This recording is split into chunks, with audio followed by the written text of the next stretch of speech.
जाउँला भन त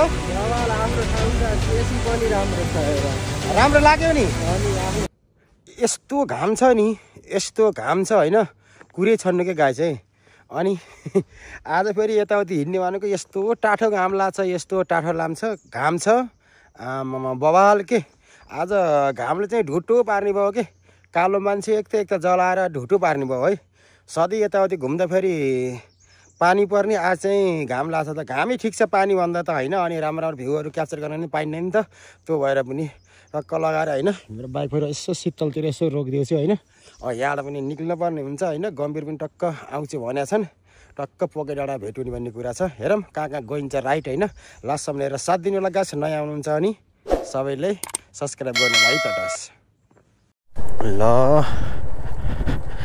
दिदीहरू त टक्क छाता ओढेर है सपिङ गर्न हिँड्नु भएछ क्या है अब ठक्क अलिअलि यसो देख्दाखेरि पनि दसैँ आए जस्तो महसुस हुने कि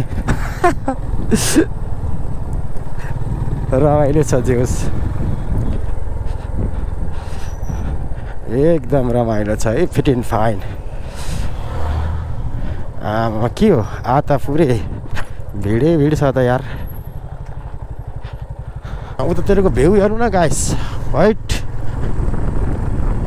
भने आँखै घुम्ने जस्तो के माथिको त बादल है टक्क लगाएर है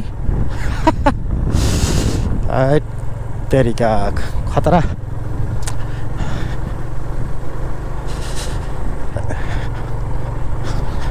गम्भीरले यहीँ आउँछु भनेको थियो अनि अब उता अघि गइसकेँ भन्छन् अब कता हो पनि बाटोमा सायद बाटोमा भेटिन्छन् होला मजा आएको थियो त्यतिर है तर घाम परेर पनि कस्तो आयो होइन क्यामेरातिर घाम परेछ नि त कस्तो आयो त थाहा त भएन तर पनि हेरौँ ट्राई चाहिँ जारी नै छ है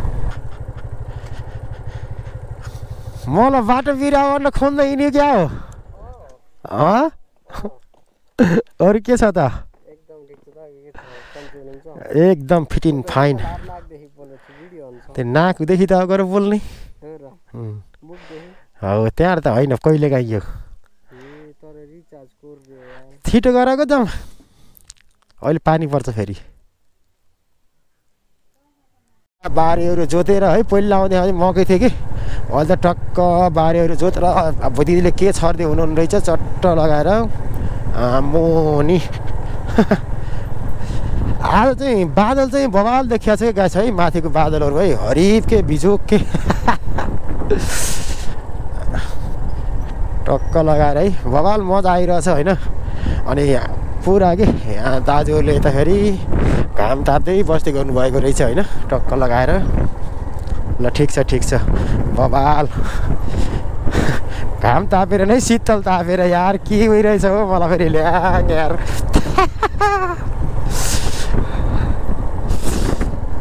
यहाँ त तल बाख्रा चराउँदै हुनुहुन्न रहेछ है टक्क लगाएर बाख्रा चराउँदै लाली जुबान गान्छ कि भन्ने गाना त मैले सुनेकै थिएँ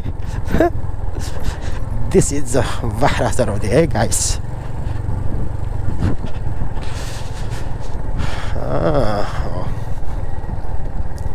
धुलो उडाए गम्भीरले फेरि अघि बसेर तनाव दिन्छन् हो अघि गयो भने त मान्छे फेरि तनाव हुन्छ कि पछि बस्ने मान्छेलाई फेरि पानी पर्छ कि जस्तो हुन लाग्यो त मौसम त यार अहिले त यार के हो यार पानी पर्यो भने त हरि बिजोक हुन्छ त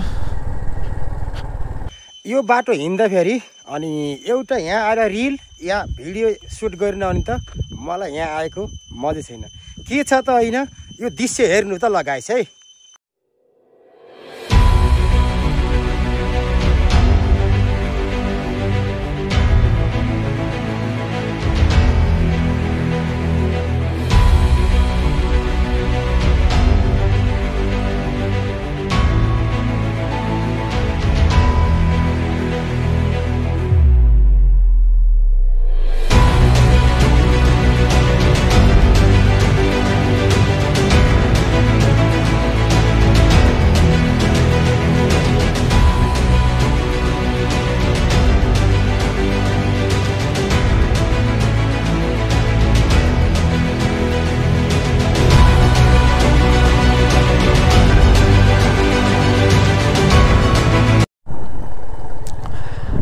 अब यहाँबाट धेरै टाइम लाग्दैन, आधी घन्टा समथिङ लाग्छ। अब हामी सुस्त जाँदैछौँ नि त आरामले, त्यो भएर पनि अनि आधी घन्टा जति लाग्छ यहाँबाट है हामी पुग्ने ठाउँमा। अनि टक्क लगाएर दिदीहरूले त उहाँ त के हो यहाँ नास्ता पानी पुरा दिइरहनु भएको छ त यार। हाम्रो गम्भीर ब्रदर पनि अहिले पछि हुनुहुन्छ, अझै 1 घन्टा लाग्छ 2 घन्टा लाग्छ भन्नुभएको छ। तर आज जे होस् मौसम चाहिँ एकदम चिसो चिसो, हावा पनि चलेको छ, बादल पनि लाग्छ है। अनि पानी नपरि हुन्थ्यो भगवान्का कृपाले भन्ने सोचेको छु मैले, त्यही नै हो। बादलको त कुरै नगर्नु कि आहा जति माथि आकाशतिर हेर हात नि हरिप छ क्या हरिप। कुरै छोड्नु क्या कुरै छोड्नु। के ल्याइदेऊ झोलामा घुम्ने खोलामा, के ल्याइदेऊ खोलामा घुम्ने खोलामा। यहाँ त कता कता हाल्ने माको गहिरामा हालिदिने हो कि डरकै माको।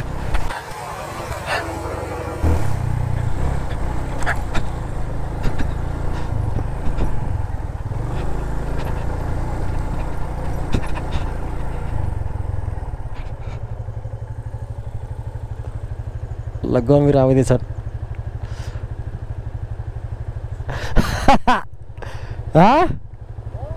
के रे गहिरो रहेछ नि माकुरी यार।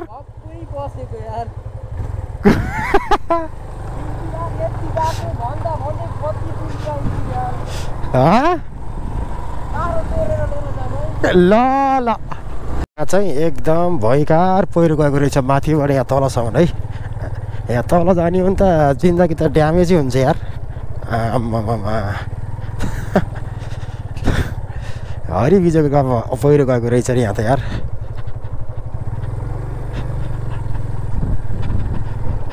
हामी चाहिँ यो मृगस्त्री झर्ना भन्ने ठाउँमा आइपुगेका छौँ। सबै 1 घन्टा लाग्यो बस्दै बस्दै आउँदै गरी। मेरो पछि देखिरहेको मृगस्त्री झरना है। यो बाटो आइयो हामी होइन, कालो चस्मा है टक्क लगाएर टक्क झरनाको साइडमा चियरमा बसेर खुट्टा माथि घुम्न नि कति घुम्ने यो खै घुमिया घुमी भिडियो भाइरल हुन्न नि यार, हामी जति घुमे पनि होइन हो। अनि हाम्रो दिदीले फेरि उता चाहिँ टक्क चाउमिन बनाउँदै हुनुहुन्छ। यहाँ आएर सबैले खाइदिने होला है। मृगस्त्री झरना भन्ने रहेछ यहाँनिर। अब यता बोर्ड पनि लागेको छ है, मैले देखाइदिन्छु। हामीहरूका बाइकहरू है, तर खासै आज चाहिँ हिलो चाहिँ बसेन है। गम्भीरको उता टक्क लगाएर यहाँ है तपाईँले देख्न सक्नुहुन्छ है। बब्बाल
जति देखाउन सक्छौँ होइन हामीले देखायौँ। अब यहाँबाट पनि हामी निक्लिन्छौँ होइन।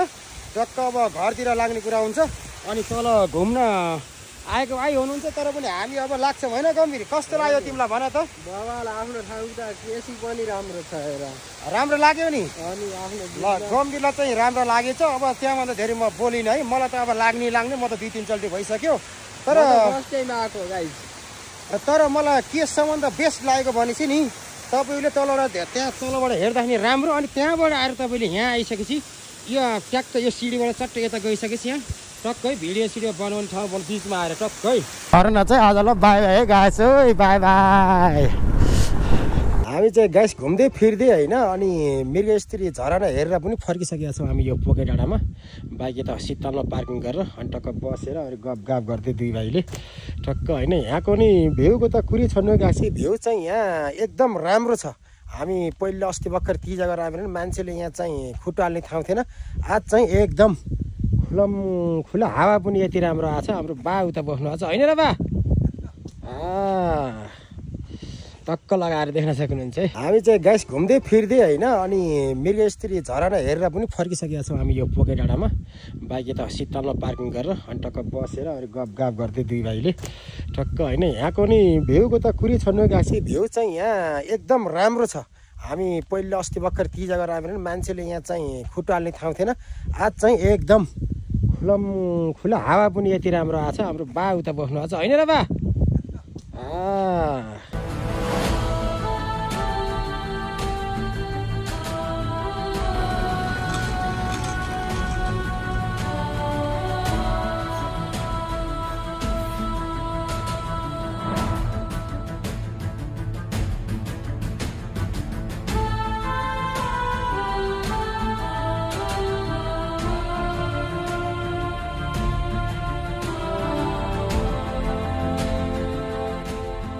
लास्टसम्म हेरेर साथ दिनुभयो गाइस, त्यसको लागि thank you so much guys. Subscribe गर्न भुल्नुभएको छैन, सब्सक्राइब पनि गर्नु होला गाइस होइन। ठक्क झमक्क रातको हो, बाटाको त्यति म राइडको भिडियो त्यति बनाउने छैन, त्यही भएर पनि यही ब्लग एन्डिङ गर्न चाहिँ ठक्क बाइकमा पनि धिप्पी लाइट जलिरहेछ है। टक्क लगाएर अब मलाई पनि यहाँ जानुपर्ने हुन्छ गाइस होइन। सबैले गाइस मुक्तिनाथतिरको भिडियो हेर्नुभएको छैन सबैले होइन भिजिट गर्नु होला प्रोफाइल खोलेर गाइस होइन। टक्क लगाएर मिल्यो होला गाइस नेक्स्ट ब्लगमा।